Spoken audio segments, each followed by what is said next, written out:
Side effect আমরা এভাবেও মনে রাখতে পারি 5A দিয়ে, addiction, additive sedation, amnesia, ataxia, অ্যাবজেকশন।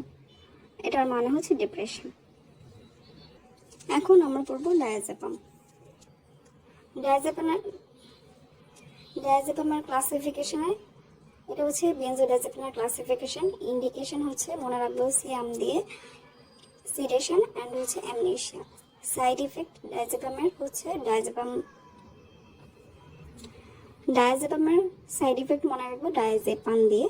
ডিতে ডিজিনেস, ড্রাই মাউথ, আইতে ইম্পেয়ার্ড ভিশন, এতে অ্যামনেশিয়া, পিতে সাইকোমোটর ইম্পায়ারমেন্ট, এতে ataxia, apnoea in sleep, and এনতে নিওনেটাল রেসপিরেটরি ডিপ্রেশন, নাইট আলকেনি। এখন আসি ডায়াজেপামের কন্ট্রাইন্ডিকেশনে। It causes CNS depression, respiratory depression, severe hypotension, severe uncontrolled pain. এখানে আরেকটা information, benzodiazepine undergo extra hepatic metabolism. এটা মনে রাখবো আউটসাইড দ্য লিভার।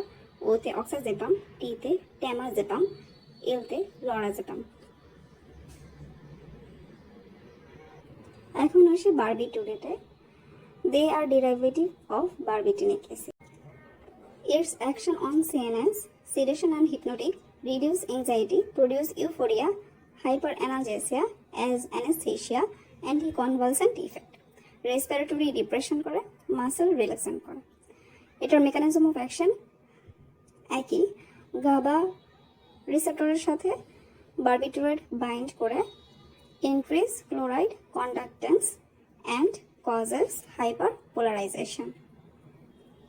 তবে একটা টপিকের classification, mechanism of action, indication, contraindication, এটার আর কি কি ইম্পর্টেন্ট সব এক পৃষ্ঠায় লিখে যেন পরীক্ষার আগে চোখের সামনে সব থাকে, পৃষ্ঠা উল্টে সময় নষ্ট না হয়। If you think this video is effective and helpful for your study, give like and subscribe my channel and comment below.